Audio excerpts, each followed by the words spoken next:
भूमोस्खलितपादानां भूमिरेवावलम्बनं वैजातापराधानां त्वमेव शरणं शिवे। शिवशक्त्या युक्तो यदि भवति शक्तः प्रभवितुं न चेदेवं देवो न खलु कुशलस्पन्दितुमपि।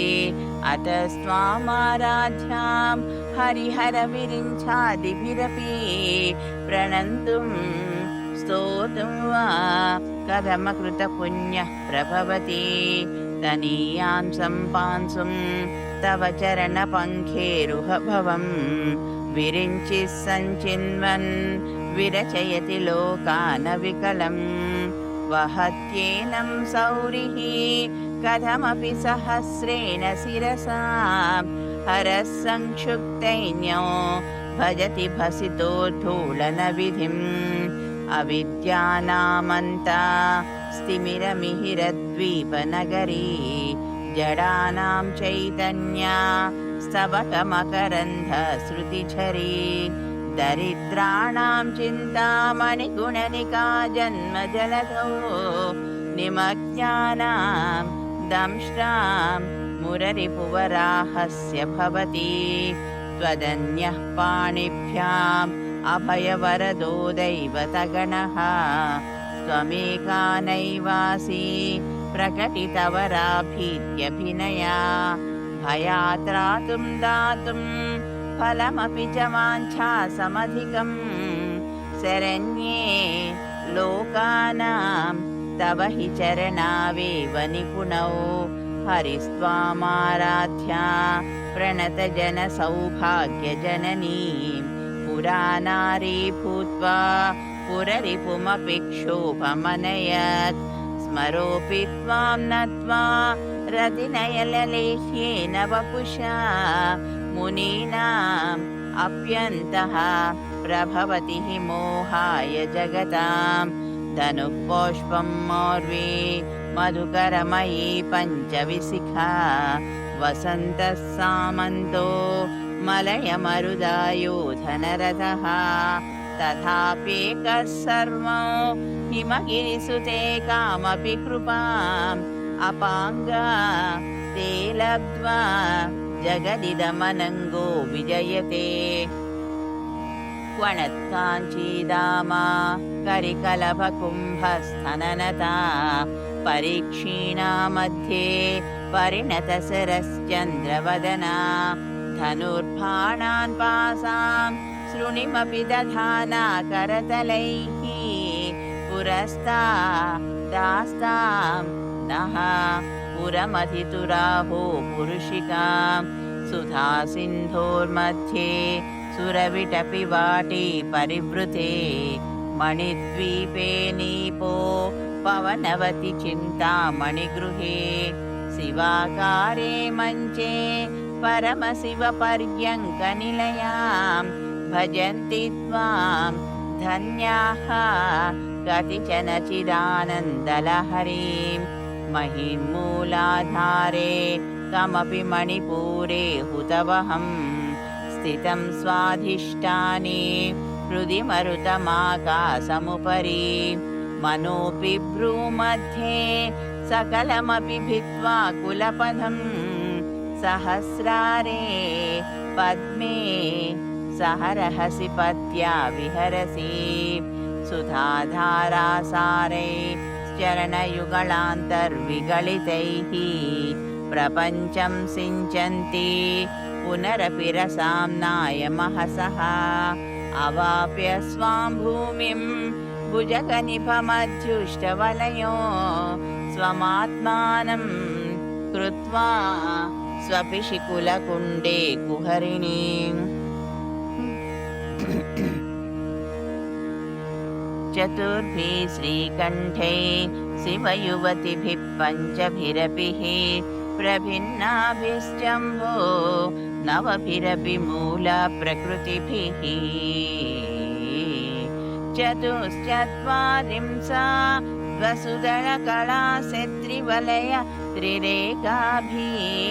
सार्धं तव शरणकोणः परिणत। त्वदीयं सौन्दर्यं तुहिनगिरिकन्ये तुलयितुं कवीन्द्राकल्पन्ते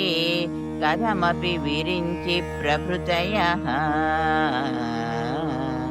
यदा लोकौत्सुक्या दमरललना यान्ति मनसा तपोभिदृष्प्रापामपि गिरिससायुज्य पदवीं नरं वर्षीयांसं नयनविरसं नर्मसुजडं तवापाङ्गालोके पतितमनुधावन्ति शतसः। गलद्वेणीबन्धाः कुचकलसविस्रस्तसिचया हठात्कृत्यत्काञ्चो विगलिततुकूला युवतयः। क्षितौ षट्पञ्चासा द्विसमधिकपञ्चाशदुदके हुतासे द्वाषष्टि चतुरधिकपञ्चाशदनिले दिवि द्विष्टिं त्रिंशमनसि च चतुष्षष्टिरिति ये मयूखास्तेषाम् अप्युपरि तव पादाम्बुजयुगम् शरज्योत्स्ना शुद्धां शशियुतजटाजूटमकुटां वरत्रासत्राणा स्फटिकघटिका पुस्तककरां सकृन्नत्वा नत्वा कथमिव सतां सन्निदधते मधुक्षीरद्राक्षा मधुरिमधुरीणा फणितयः। कवीन्द्राणां चेतः कमलवनबाला तपरुचिं भजन्ते ये सन्तः कतिचिदरुणामेव भवति विरिञ्चि प्रेयस्या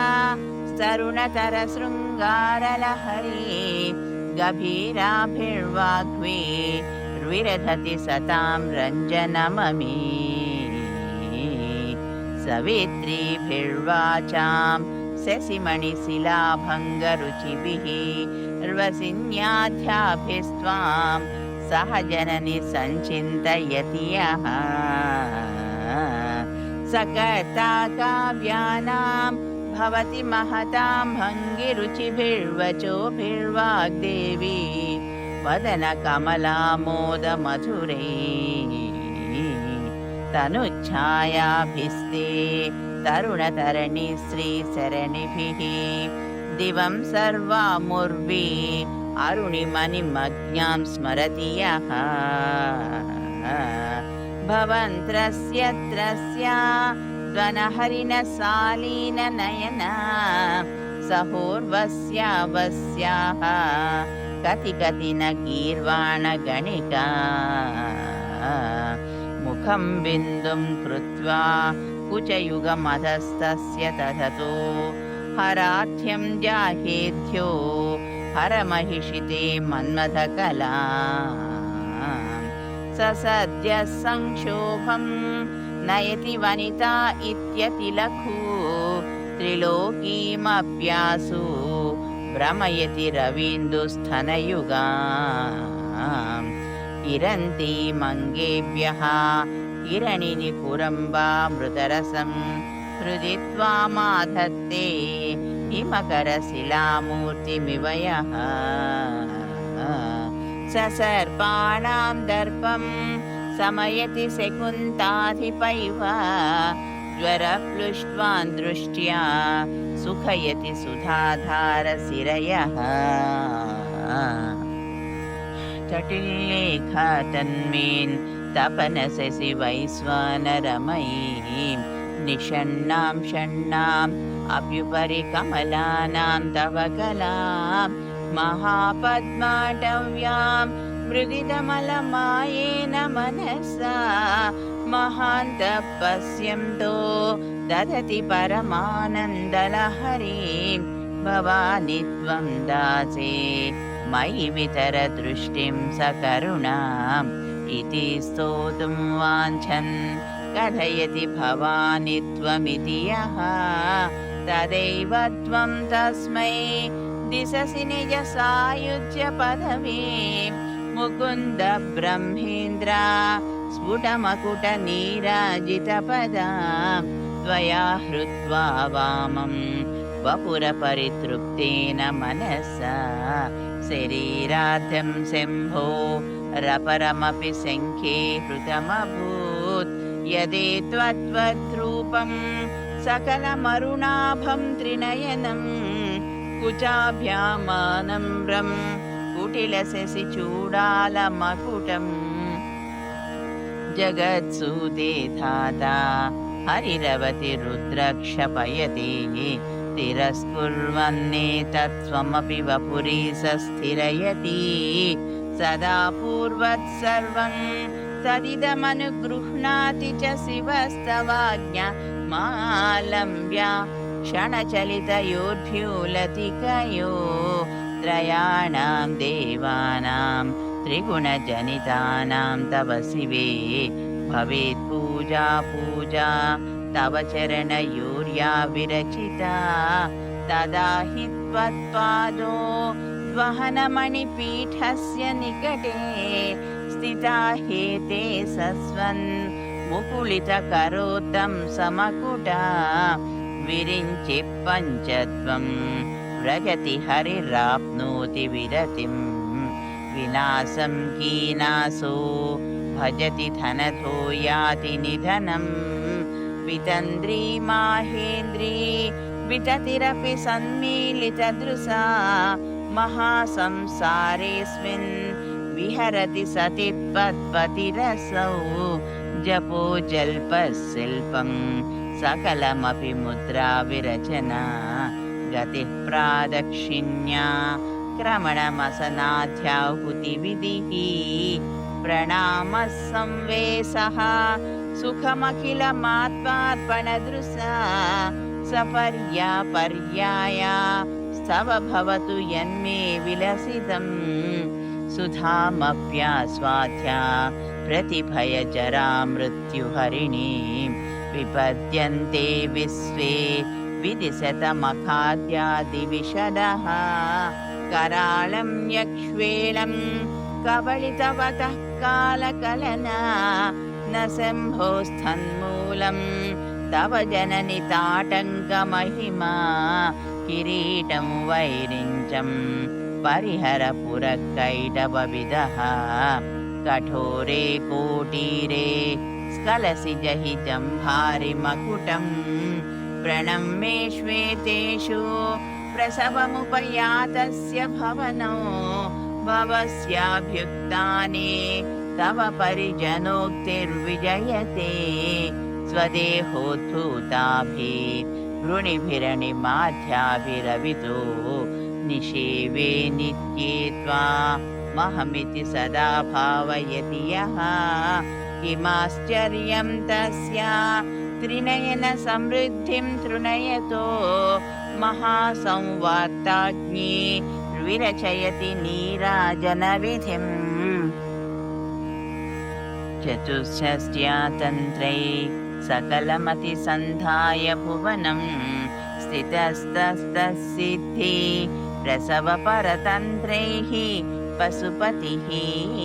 पुनस्त्वन्निर्बन्धा अखिलपुरुषार्थैकघटना स्वतन्त्रं ते तन्त्रं क्षितितलमवातीतदरिदं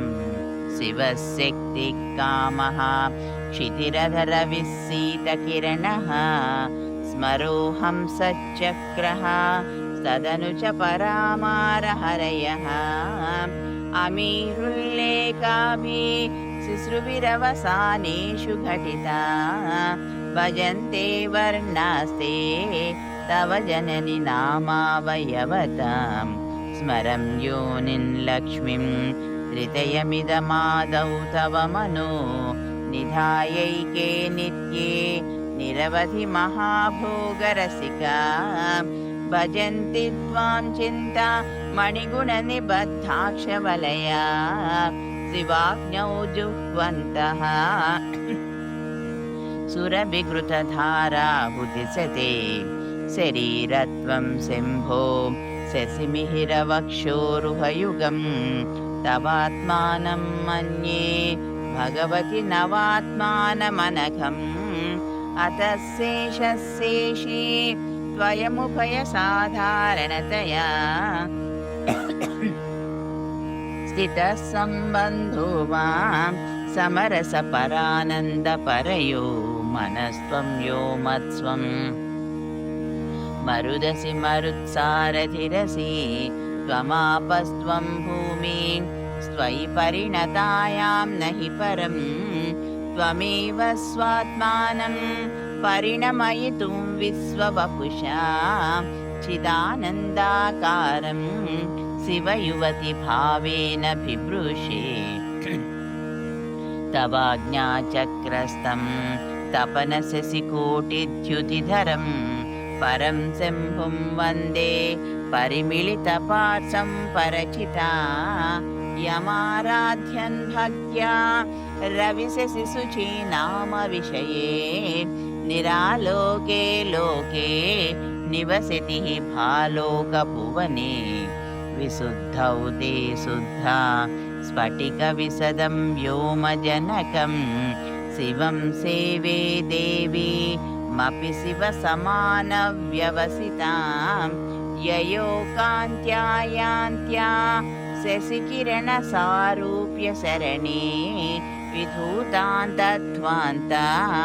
विलसति चकोरीव जगति समुन्मीलत्संवित् कमलमकरन्दैकरसिकं भजेऽहं सद्वन्द्वं किमपि महतां मानसचरं यदालापादष्टा दशगुणितविद्या परिणतिः यदा दत्ते दोषा गुणमखिलमध्यपयैव तव स्वाधिष्ठाने हुतवहमधिष्ठाय निरतं तमीरे संवर्तं जननि महतीं ताञ्च समयान् यदा लोके लोकान् दहति महसि क्रोधकलिते दयाध्याया दृष्टि शिशिरमुपचारं रचयति तटित्वन्त्यं शक्त्या तिमिरपरिपन्थिस्फुरणया स्फुरन्नानारत्नाभरण परिणतेन्द्रधनुषं तव श्यामं मेघं कमपि मणिपूरैकशरणौ निषेवे वर्षन्तं हरमिहिरतप्तं त्रिभुवनम् तवाधारे मूले सह समययालास्य परया नवात्मानं मन्ये नवरसमहाताण्डवनटम् उभाभ्यामेताभ्याम् उदयविधिमुद्दिश्य दयया सनादाभ्यां जज्ञे जनकजननीमज्जगदिदं गतैर्माणिक्यत्वं गगनमणिभिः सान्द्रघटितं किरीटं ते हैमं हिमगिरिसुते कीर्तयति यः सनीरे यच्छाया चूरणसबलं चन्द्रसकलो धनुःसौनासीरो किमिति न निबध्नाति दिशणां दुनोतु ध्वान्तं न सुलितदरितेन्दीवरवनं घनस्निग्धश्लुक्षं चिकुरनिकुरम्बं तव शिवे यदीयं सौराभ्या सहजमुपलब्धुं सुमनसो वसन्त्यस्मिन् मन्ये वलमधनवाटे विटपिनां तनोतु क्षेमं न स्तव वदन सौन्दर्यलहरी परिवाहस्रोता शरणिरिव सीमन्तशरणिः वहन्ति सिन्दूरं प्रबलकबरीभारतिमिरद्विषां वृन्दे वन्दे हृतमिव नमीनार्ककिरणाम् अराळै स्वाभाव्या दलिकलभसस्त्रीभिरलकैः परिहितं ते वक्त्रं परिहसति पङ्खेरुहरुचिं दरस्मेरेयस्म्य दशनरुचिकिङ्कल्करुचिरे सुगन्धौ माध्यन्ति स्मरदहनचक्षुर्मधुलिह ललाटं लावण्या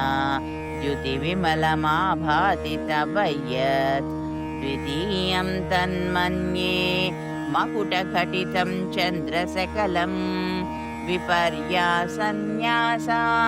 दुभयमपि सम्भूय च मिथ सुधालेपस्यूतिः परिणमतिराकाहिमकरः भ्रुवौ भुग्ने किञ्चि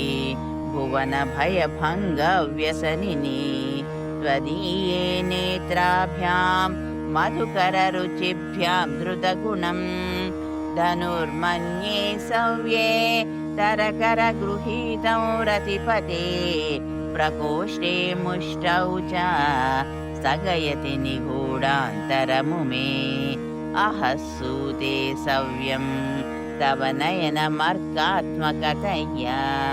त्र्यामां वामन्ते सृजति रजनीनायकतया तृतीया ते दृष्टि दरदलितहेमाम्बुजरुचिः समाधत्ते सन्ध्या दिवसनिशयोरन्तरचरीं विशाला कल्याणी स्फुटरुचिरयोध्या कुवलयैः कृपाधाराधारा किमपि मधुरा भोगवतिका अवन्ती दृष्टिस्ते बहुनगरविस्तारविजया ध्रुवन्तत्वन्नाम व्यवहरणयोग्या विजयते कवीनां सन्दर्भा स्तबकमकरन्दैकरसिकं कटाक्षव्याक्षेपा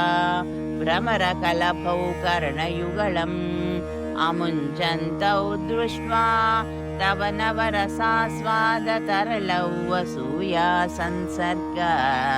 दलिकनयनं किञ्चिदरुणम् शिवे शृङ्गाराध्रा तरितरजने कुत्सनपरा सरोषा गङ्गायां गिरिसनयने विस्मयवती हराहिभ्यो भीता सरसिरुह सौभाग्यजननी सखी सुष्मेराते मयि जननि दृष्टिः सकरुणा गते कर्णाभ्यर्णं गरुड इव पक्ष्माणि दधति पुराम्बेतुश्चित्ता प्रसमरसविद्रावणफले इमे नेत्रे गोत्राधरपतिकुलोत्तं सकलिके तव कर्णा कृष्ण स्मरसरविलासं कलयतः विभक्तत्रैव्यर्ण्यं व्यतिकलितलीलाञ्जनतया विभाति त्वन्नेत्रा त्रितयमिदमीसा नदयिते पुनः सृष्टुं देवान् द्रुहिण हरिरुद्रानुपरतान् रजस्वत्वं बिभ्रतम इति गुणानां त्रयमिव पवित्रीकर्तुं नः पशुपतिपराधीन हृदये दयामित्रैर्नेत्रै अरुणधवलश्यामरुचिभिः नदसोणो गङ्गा तपनतनयेति ध्रुवमयो त्रयाणां तीर्थानां मुपनयसि संवेदमनघम् निमेषोन्मेषाभ्यां प्रलयमुदयं याति जगति तवेत्याहुः सन्तो धरणिधरराजन्यतनये त्वदुन्मेषा जातं जगदिदमशेषं प्रलयतः परित्रातुं शङ्खे परिहृतनिमेषस्तव दृशा तवापर्णे कर्णे जपनयनपैशून्यचकिता निलीयन्ते तोये नियतमनिमेषा सफरिकाः इयञ्च श्रीपर्था छदपुटकवाटं कुवलयो जहाति प्रत्यूषे निशिच विघटय्यः प्रविशति दृशाद्राघीयस्य दरदलितनीलोत्पलरुच दवीयांसं दीनं स्नपय कृपया मामपि शिवे अनेनायं धन्यो भवति न च ते हानिरियता वने वा हर्मे वा समकर निपातो हिमकर अराळं ते पाले युगलमगराजन्यतनये न केशामाधत्ते कुसुमसरकोदण्डकुतुकं तिरश्चीनो यत्र श्रवणपथमुल्लङ्घ्य विलसन् अपाङ्गव्यासङ्गो दिशति सरसन्धानधिषणा स्फुरद्गण्डभोगा प्रतिफलितताटङ्कयुगलं चतुश्चक्रं मन्ये तव मुखमिदं मन्मथरथं यमारुह्य द्रुह्या यवनिरथमर्केन्दुचरणो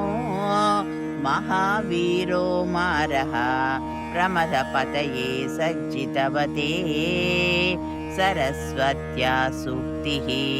अमृतलहरी कौसलहरी पिबन्त्या सर्वाणि श्रवणचुलुकाभ्यामविरलं चमत्कारश्लाघा चलितशिरसः कुण्डलगणो झणत्कारैस्तारै प्रतिवचनमाचष्ट इव ते असौ नासा वंसा स्तुहिनगिरिवंशध्वजपटे त्वदीयो नेदीयः फलतु फलमस्माकमुचितं वहन्त्यन्तर्मुक्ता शिशिरकरनिःश्वासगलिता समृद्ध्या यत्तासां बहिरपि न मुक्ता मणिधरा प्रकृत्या रक्ताया स्तव सुदति दन्तच्छदरुचे प्रवक्षे सादृश्यं जनयतु फलं विद्रुमलता न बिम्बं तद्बिम्बा प्रतिफलनरागादरुणितं तुलामध्यारूढं कथमिव न लज्जेत कलया स्मितज्योत्स्नाजालं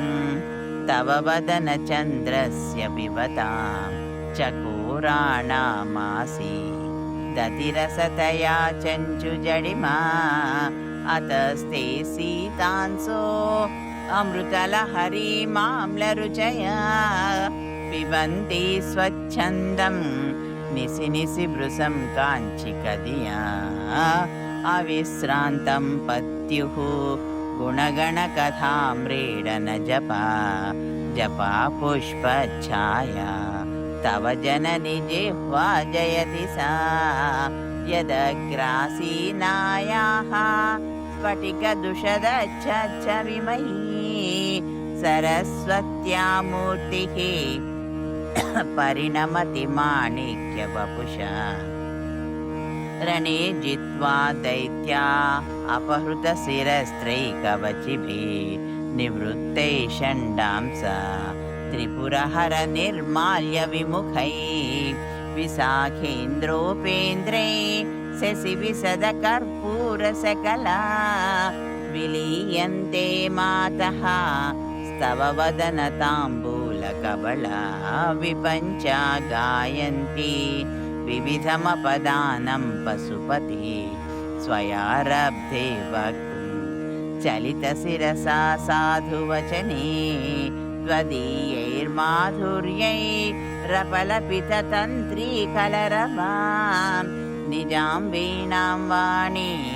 निचुलयति चोलेन निभृतम् कराग्रेण सृष्टं तुहिनगिरिणा वत्सलतया गिरीशेनोदस्तं मुहुरधरपानाकुलतया करग्राह्यं शम्भो मुखमुकुरवृन्तं गिरिसुते कथं कारं ब्रूम तव चुबुकमौपम्यरहितं भुजाश्लेषा नित्यं पुरदमयितुः कण्टकवती तव ग्रीवा धत्ते मुखकमलनाळश्रियमियं स्वतः श्वेता कालागरुबहुलजम्बालमलिना मृणालीलालित्यं वहति यदधो हारलतिका गळे रेखाशिस्त्रो गतिगमकगीतैकनिपुणे विवाहव्यानर्थ प्रगुणगुणसंख्या प्रतिभुवा विराजन्ते नानाविधमधुररागाकरभुवा त्रयाणां ग्रामाणां स्थितिनियमसीमा नैव ते मृणाली मृद्वीनां तव भुजलतानां चतसृणां चतुर्भिः सौन्दर्यं सरसिजभवस्तौति वदने नखेभ्यस्यन्त्रस्यन् प्रथममथनाथन्दकरिपो चतुर्णां शीर्षाणां सममभयहस्तार्पणधिया नखानामुद्योते नवनलिनरागं विहसतां कराणान्ते कान्ति कथय कथयामकथमुमे कयाचिद्वा साम्यो भजतु कलया हस्तकमलं यदि क्रीडल्लक्ष्मी चरणतललाक्षारसचनं समन्दे विस्कन्दा द्विपवदनपीतं स्तनयुगं तवेदौ न खेदौ हरतु सततं प्रस्नुतमुखं यदालोक्यासिंहा कुलितहृदयो हासजनकः स्वकुम्भौ हेरम्बः परिमृशति हस्तेन झटिति अमूते वक्षौजा अमृतरसमाणिक्यकुतुपौ न सन्देहस्पन्दो नगपतिपताके मनसि नः पिबन्तौ तौ यस्मात् दविदितवधू सङ्घरसिका कुमारावद्यापि द्विरदवदनक्रौञ्चदलनौ वहत्यम्बस्तम्बे रमदनुजकुम्भप्रकृतिभिः समारब्धा मुक्तां मणिभिरमलां हारलतिकां कुचाभोगो बिम्बा धररुचिभिरन्तः सबलितां प्रतापव्यामिश्रां पुरदमयितुः कीर्तिमिव ते तव स्तन्यं मन्ये धरणिधरकन्ये हृदयतः पयः पारावारः परिवहति सारस्वतमिव दयावत्या दत्तो द्रविडशिशुरास्वाद तव यत्कवीनां प्रौढानां मजनिकमनीयः कवयिता हरक्रोधज्वाला बलिभिरबलीढेन वपुषा गभीरे तेनाभि सरसि कृतसङ्गो मनसि जः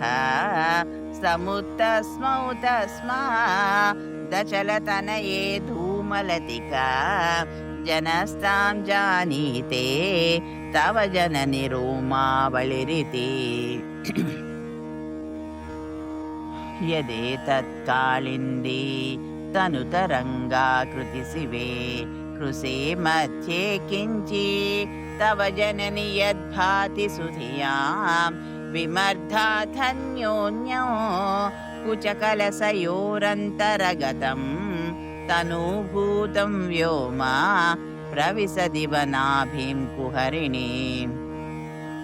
स्थिरो गङ्गावर्ता स्तनमकुलरोमावलिलता कलावालौ कुण्डौ कुसुमसरतेजो हुतभुजः रते लीलागारो किमपि तव नाभिर्गिरिसुते बिलद्वारौ सिद्धे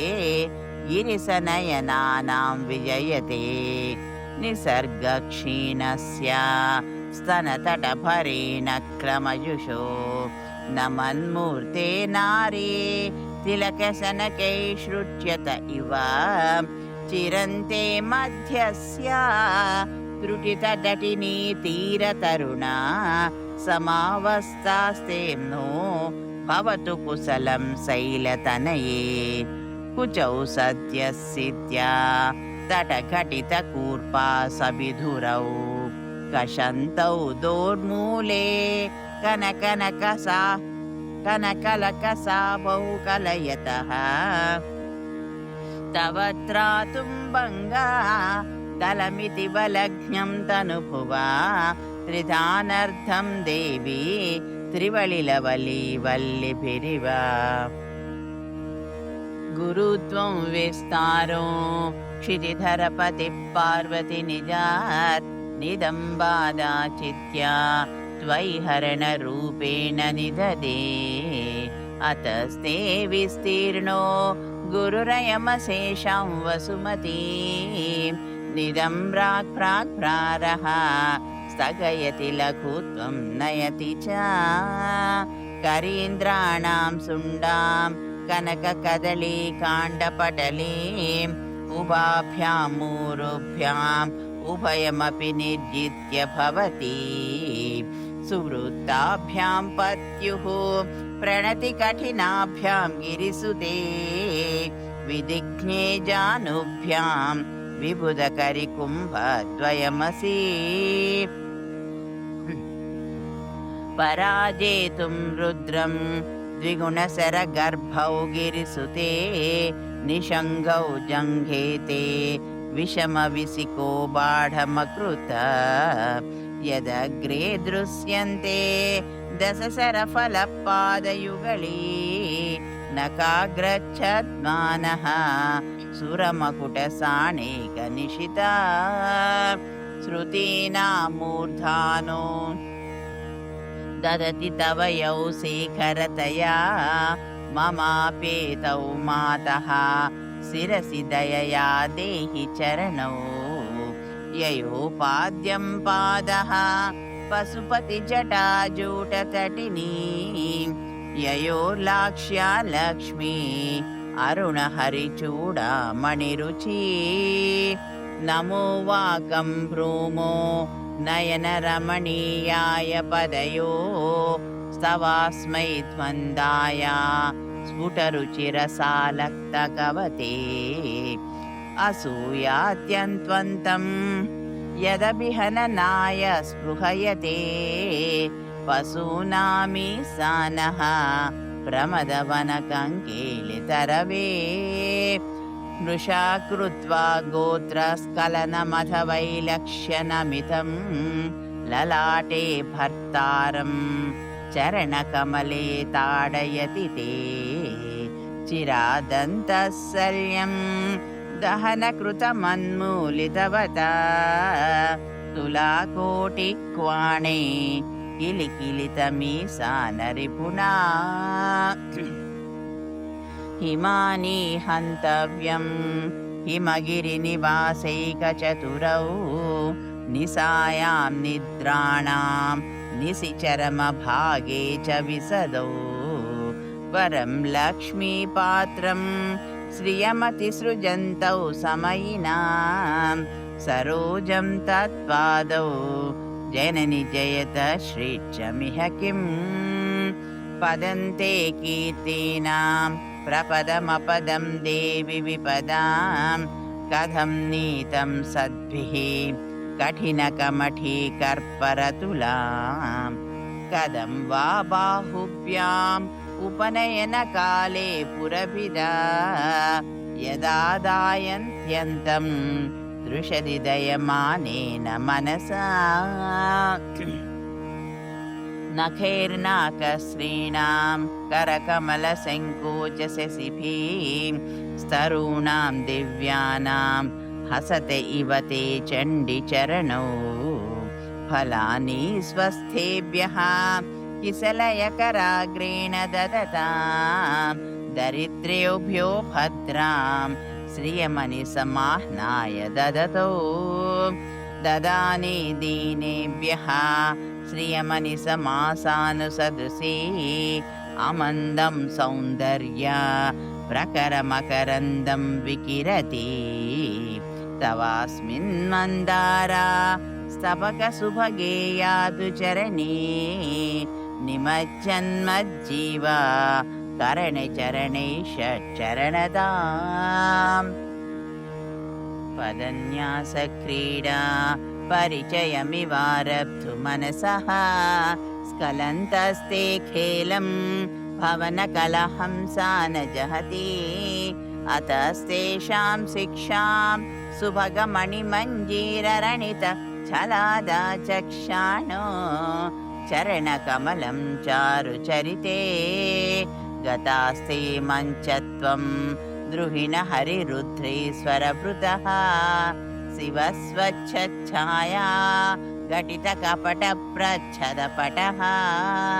त्वदीयानां भासां प्रतिफलनरागारुणतया शरीरे शृङ्गारो रस इव दृशां दोग्धिकुतुकम् अराळाकेशेषु प्रकृतिसरला मन्दहसिते शिरीषाभाचित्ते दृशतु फलशोभा कुचतटे वृषं तन्वी मध्ये मृदुरसिजारोह विषये जगत्रातुं शम्भो जयति करुणा काचिदरुणा कलङ्ककस्तूरी रजनिकरबिम्बं जलमयं कलाभिः कर्पूरैर्मरकतकरण्डौ निविदितम् अतः स्वद्भोगेन प्रतिदिनमिदं रिक्तकुहरो विधिर्भूयो भूयो निपीडयति नूनं तव कृते पुरारातेरन्तः पुरमति ततः स्वच्छरणयो सपर्या मर्यादा तरणकरणा नाम सुलभा तदा ह्येते नीता सतमखिमुखा सिद्धिमतुलां तव द्वारोपान्ता स्थितिभिरनिमाध्याभिरमरा कळत्रं वैधात्रं कति कति भजन्ते न कवयः श्रियो देव्या को वा न भवति पतिः कैरपि धनैः महादेवं हित्वा तव सति सती नाम चरमे कुचाभ्यामासङ्गा गुरवकतरोरभ्यसुलभः गिरामाहुर्देवी द्रुहिणगृहिणीमागमविदो हरे पत्नीं पद्मां हरसहचरीमद्रितनयां तुरीया कापि त्वं दुरधिगमने सीममहिमा महामाया विष्णो भ्रमयसि परब्रह्म महिषी कदा काले मातः कथय कलितालक्तकरसं पिबेयं विद्यार्थी तव चरणनिर्णेजनजलं प्रकृत्या मूकानामपि च कविताकारणतया कदा दत्ते वाणी मुखकमलताम्बूलरसतां सरस्वत्या लक्ष्म्या विधिहरिसपत्नो विहरते रतिः पातिव्रत्यं शिथिलयति रम्येन वपुषा चिरञ्जीवन्नेवा क्षपितपशुपासौ व्यतिकरा परानन्दाभिज्ञो रसयति रसं त्वद्भजनवाम् भगवती प्रदीपज्वालाभिः दिवसकरनीराजनविधिः सुधासूतेश्चन्द्रो फलजललवैराग्यरचना स्वकीयैरम्भूभिः सलिलनिधिसौहित्यकरणां त्वदीयाभिर्वाक्वी स्तव जननि वाचाम् स्तुतिरियं घण्टा प्रदीपज्वालाभिः